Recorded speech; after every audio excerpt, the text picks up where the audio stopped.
From a makeshift studio in a closet in Alexandria, Virginia, I'm Tim Descher, and this is Heritage Explains. How do you view the president? Not necessarily President Trump or any one particular president, rather the office of the president and the power that comes with it. When we watch movies, we sometimes see a president of the United States making an incredible speech to rally citizens to defend a common enemy. Remember Harrison Ford in Air Force One when he looked in the camera and said directly to the enemy, "It's your turn to be afraid." Or better yet, how about Bill Pullman in the movie Independence Day when, before fighting the aliens, he declared a new Independence Day for the entire world. Such incredible displays of leadership and presidential power. I think this clip of Daniel Day-Lewis in the movie Lincoln sums it up pretty well. Buzzard's guts, man. I am the President of the United States of America, clothed in immense power. Now, most of these movie speeches are typically received with cheers. It's a picture of unity and support after the president flexes his muscles and takes control of an out-of-control situation. Now, stop the movie and come back to reality. With the Chinese virus, we are indeed fighting an enemy, and President Trump is trying to rally support. But unlike the movies, powerful leadership is not always greeted with cheers and applause. Here's New York Governor Andrew Cuomo in response to a question about President Trump suggesting an enforceable quarantine for New York. I don't even know what that means. I don't know how that could be legally enforceable. And from a medical point of view, I don't know what you would be accomplishing. But I can tell you, I don't even like the sound of it. Not even understanding what it is, I don't like the sound of it. And how about we let former Vice President Joe Biden weigh in on the situation? We should be making those masks. We should be moving on those ventilators. We can do that. Why doesn't he just act like a president? The federal government should be surging its capacity on a day-to-day, minute-to-minute basis to help these governors. The federal government has to lead this.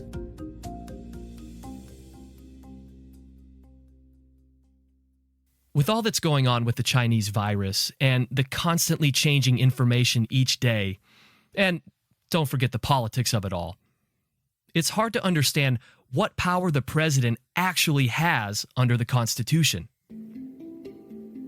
Is he allowed to call a national quarantine? Is he allowed to take over businesses and force them to make things? Can he even enforce orders like this? Finally, what is the best way to use this power while at the same time working with states and not infringing on their power? To clear this up, we go to the experts, Cully Stimson and David Rivkin. Cully is a senior legal fellow and manager of the National Security Law Program here at the Heritage Foundation. David is a constitutional lawyer who has served in the Justice and Energy departments, as well as the White House counsel's office during the Reagan and George H.W. Bush administrations. This week, they tag team this complex issue and explain. Cully and David, I want to thank you for joining me today for the show. Pleasure. It's great to be with you, Tim. Cully, let's talk about the breakdown of power. In a situation like this, how much power, where is the power divide between states and federal government? What can the federal government make the states do, and what can the states do to say, no, we're not going to do that? Well, let me take it from the bottom up. And start with the states, because we have individual states, they're sovereign entities. Each has a state constitution. The governor is the head of each state, and each state constitution assigns to the governor several powers, one of which, of course, is they're the head of the executive branch, and so therefore they have the authority to issue reasonable rules, such as, in a situation like this, state quarantines, stay-away orders. When driven by the medical and healthcare advice and data that we're getting, those can be reasonable decisions, and oftentimes are reasonable decisions. The state governor also has a state militia called a National Guard. They can utilize that militia, that National Guard, it's actually a state guard, to do any number of things under the state constitution, like deliver medical supplies, like help with floods and hurricanes and massive fires, quelling the peace if there were riots in cities. Here, 3 states to date have activated their state militia, their guard forces, to help with the delivery of medical supplies and whatnot. And you saw President Trump issue an executive order indicating that the federal government would reimburse the states for their use of their militia, their state guards, for the cost of calling them up, because it's not free. I mean, these are part-time soldiers, and so they're the federal government, we taxpayers, are going to reimburse those states for recalling those folks to guard duty. Can you see a situation in which President Trump would could he take control of state National Guards or militias? Of course. Most presidents have nationalized the state National Guards. And of course, we're used to seeing it happen in wartime situations. So we're used to seeing the president issue an order to send state National Guardsmen, call them up under the active duty side, and use them in Iraq and Afghanistan, Guantanamo, and other places. But here, I think it's perfectly within the president's authority and under the statutory authority he has to federalize state National Guardsmen if he wanted to. We haven't seen that yet. What we've seen is the governors, who are the commanders-in-chief of their state militia, activating those state guardsmen for the express purpose of working within their states. David, this is obviously, like I said at the beginning, uncharted territory for somebody like me who's never been through something like this. A big frustration of mine is not being able to travel. I love to travel, and now I'm being told to, from governors and the president, stay home, stay in my room. I'm interested because in your piece you talk about the difference between regulating interstate and intrastate travel. Obviously, they can make calls to say stay at home, but can the president make someone actually not fly? Yes. Appropriate circumstances, the president has with legal authority. The president can not only close the borders the United States has with Canada and Mexico, the president can forbid interstate travel.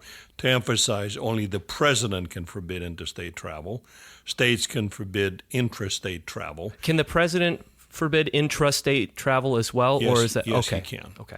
The president can impose a variety of quarantine measures.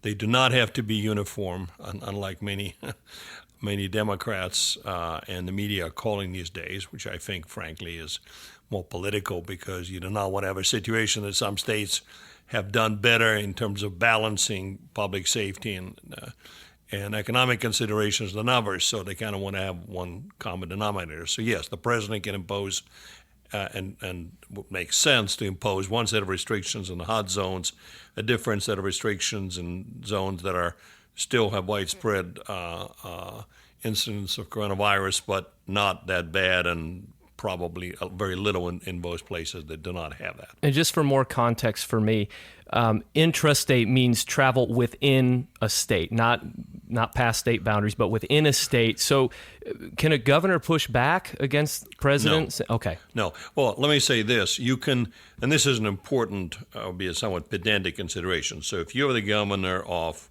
state X, you can say nobody can move within my state. Okay. You cannot say nobody can cross the border from a neighboring state into my state.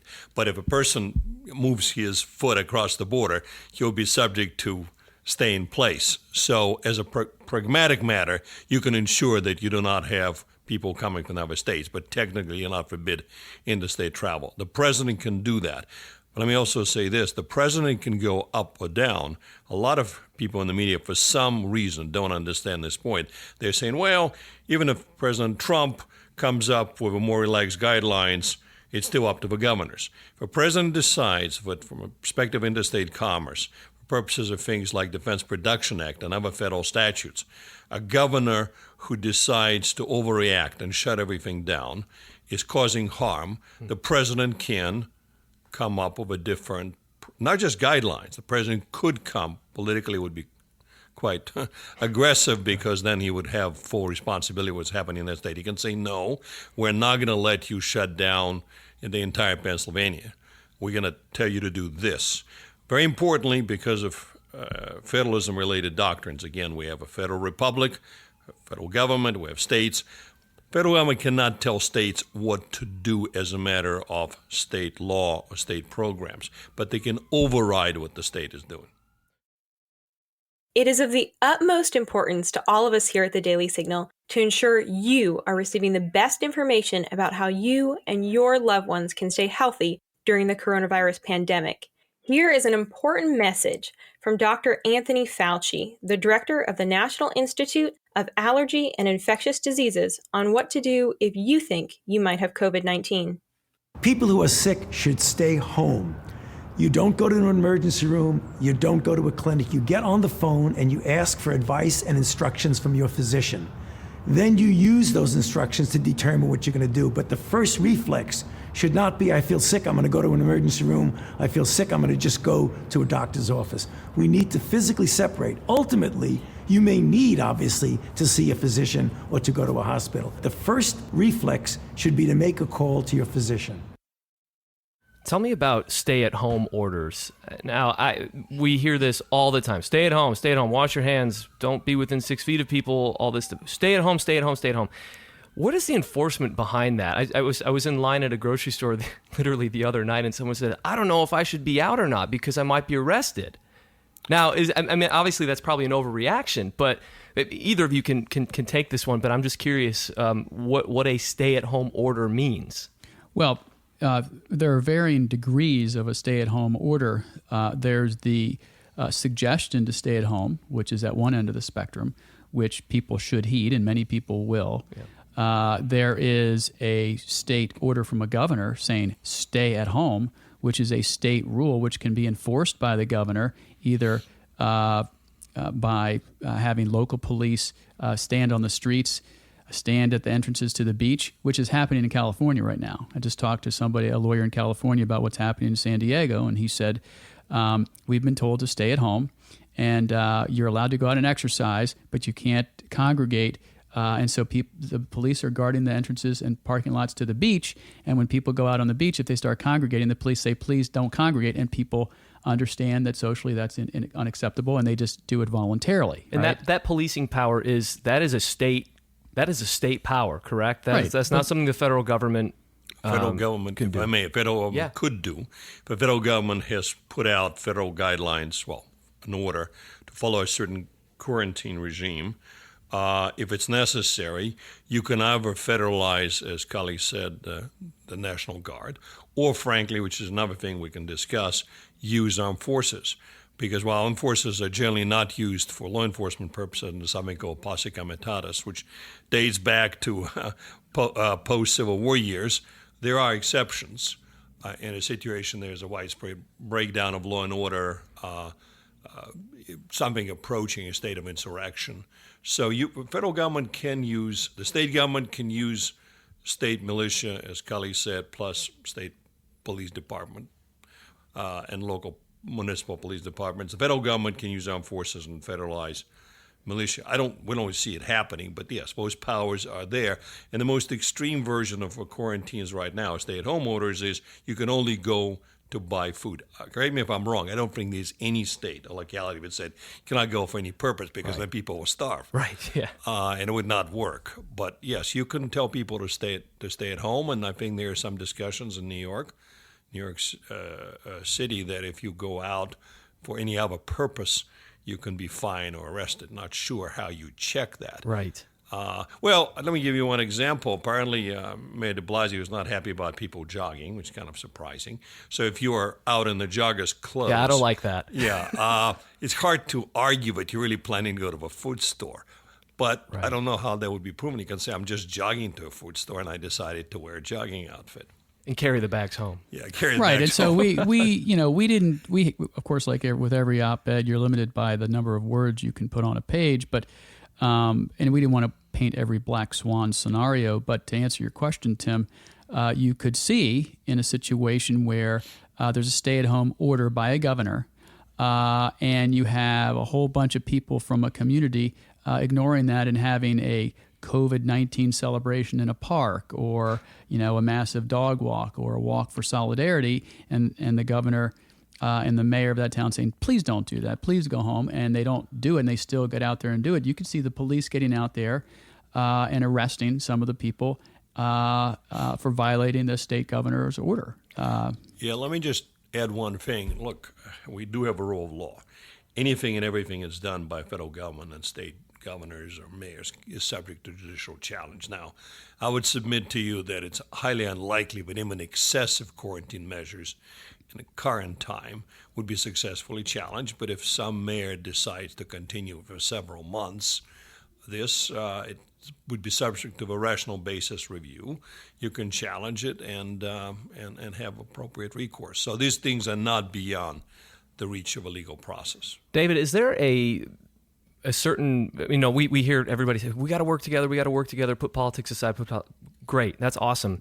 Can you assign a certain percentage of responsibility between what percentage of the federal government should be acting and what percentage of the state government should be acting? Should it be 50-50? Should it be 100-100? Should it be 70% federal, 30% state? How would you break that down? Look, I'm a big believer in federalism. Federalism is our constitutional architecture. It protects individual liberty. In fact, it's the core way of protecting individual liberty above and beyond the Bill of Rights. Basically means you have two sovereigns, each stays in its own lane. As accountability, people know which sovereign is doing what to them and how.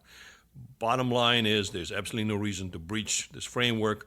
The states should do what the states are doing. The federal government should only intervene if it's beyond the state authority, like interstate travel bans, or the president thinks in good faith that a given state or states is doing something that's harming the country as a whole. Cully, was talking with you a little earlier, and you mentioned something that I never even considered when thinking about this, which is potential infringement on a fundamental right, like religious liberty. A governor says all gatherings of 50 or more are done, or 25 or whatever it is. And I'm thinking about churches. Is this something that they could challenge on a violation of their First Amendment right? How does this work in this atmosphere? Well, to pick up on David's last answer, there is going to be potentially litigation, especially if these orders drag out and people feel that the restraints on their liberties are too burdensome. But you already see state orders saying you can't have gatherings of 10 or more people, and we've already seen questions coming from our very intelligent members at Heritage and elsewhere about, well, what about my church gatherings? Does that mean I can't go to church? I went online last week. Right, and I think that, civil society is adapting to this, and churches are doing a good job providing for their flock via online and other resources. But these measures are meant to be temporary. They're meant to be temporary to suppress the virus. And so, for example, the case that we cited in our op-ed, Jacobson against Massachusetts, from 1905, a Supreme Court decision, Mr. Jacobson didn't want to be vaccinated for the smallpox.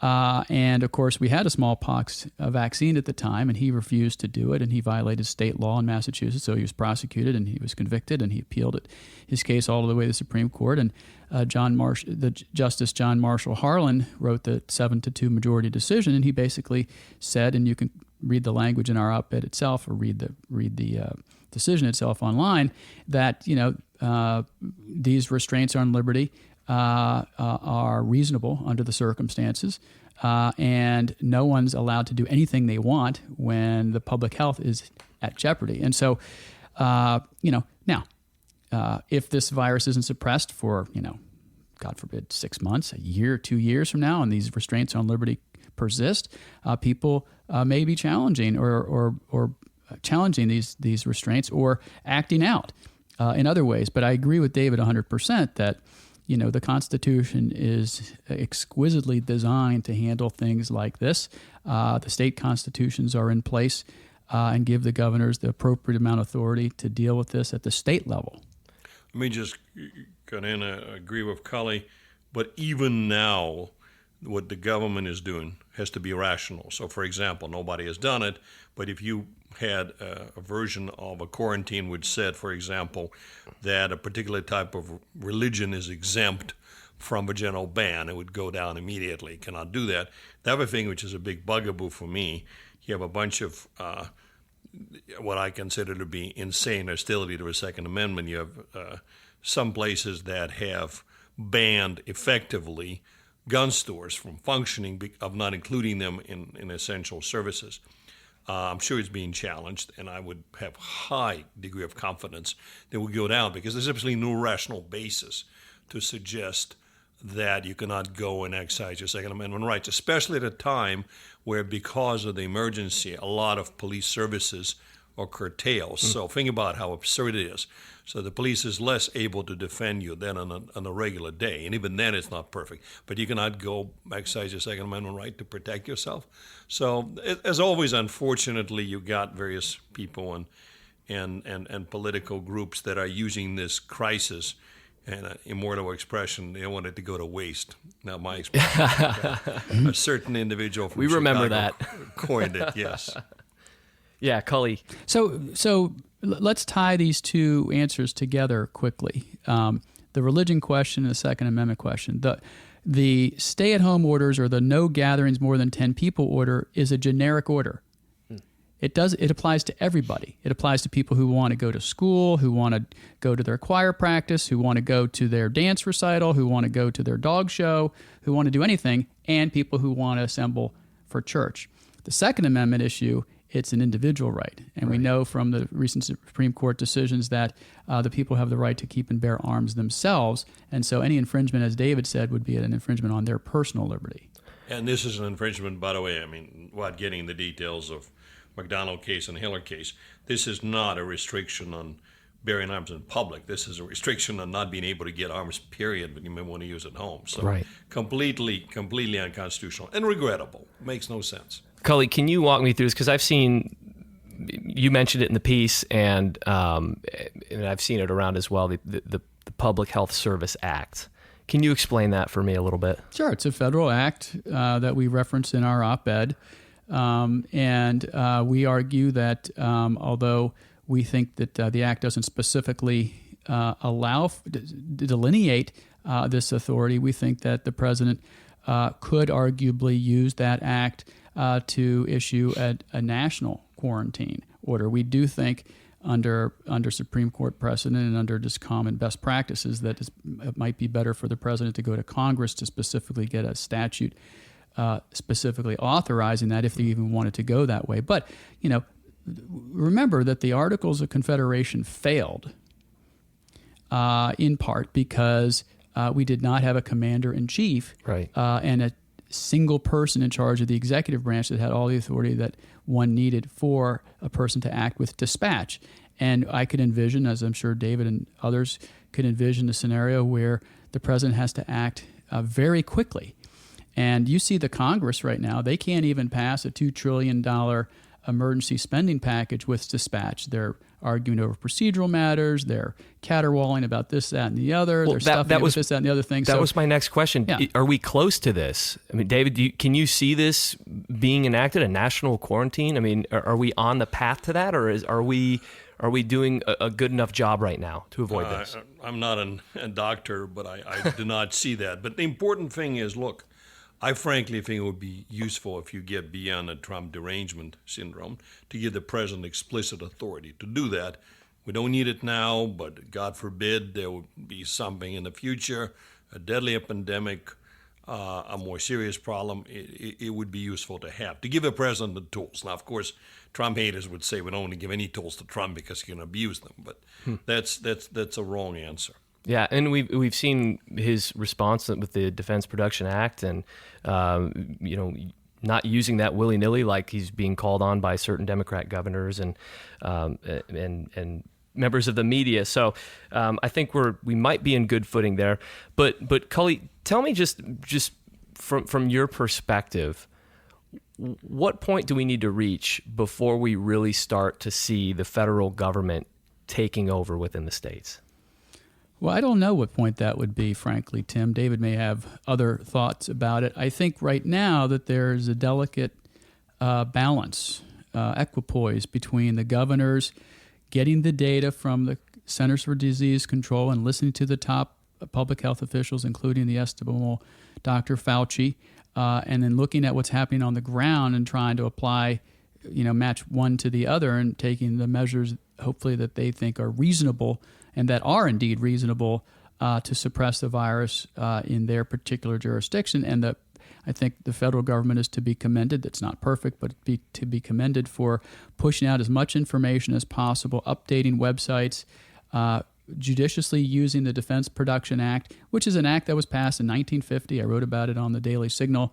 It's been used by every president since then. It was originally designed to help with national defense, but it's been expanded over the years to include natural disasters and whatnot. And it allows gives the president the statutory authority to put his thumb on private industry and saying, hey, we need more ventilators. Right. You can produce those. You will produce those. Here's a contract, and you will produce those.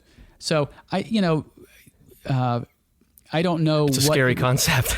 It's not. It's not. I mean, look to have that power. I'm saying, but he is in using this situation. Cully is right. He's using it very judiciously. In fact, ironically enough, some of our more left-leaning Democrats, which to say most of them, sorry to be partisan, are pushing him to use the Defense Production Act more fulsomely, including taking over facilities. He's resisted this, pointing out the government is not very good at running industrial facilities, so if you can convince somebody who's running it now to do what you need, what the heck do you want to take it over? So, again, he is being very restrained. He is not being imperial at all, which I've not noticed anybody giving him, aside from me and Cully, much credit for, but he is being judicious.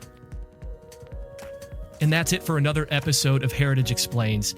I've linked to Cully and David's Wall Street Journal article and a few other resources on presidential powers, so please log on wherever you listen and check out the show notes.